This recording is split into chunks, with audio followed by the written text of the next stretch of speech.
بسم الله الرحمن الرحيم. راح نتعلم اليوم طريقة برمجة ريموت السيارة على السيارة. طبعا الماركيز للفورد دون اللجوء للوكالة أو المبرمجين أو الكهربائي، وياخذ مبلغ وقدره، يعني ممكن 150 أو 200 ريال. الطريقة ما تاخذ منك نص دقيقة. ولاحظوا معي الطريقة كالتالي: نعلق على أحد أزرار الريموت مع حركة السويتش حركة سريعة دون تشغيل السيارة إلين تسمع الأبواب تقفلت في السيارة. بكذا تكون البرمجة تمت. لاحظوا معي الطريقة. يكون هذا الريموت، شوفوا لاحظوا مو شغال. نعلق على القفل، وأثناء التعليق نبدأ بحركة السويتش بحركة سريعة دون تشغيل السيارة إلين تسمع الأبواب تقفلت.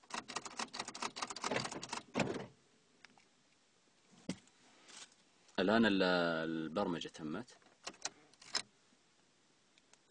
شوفوا معي، هذا الفتح وهذا الغلق، هذه الشنطة وهذا الإنذار. الريموت تبرمج بهذه الطريقة في نص دقيقة. لكم تحياتي وترقبوا الجديد.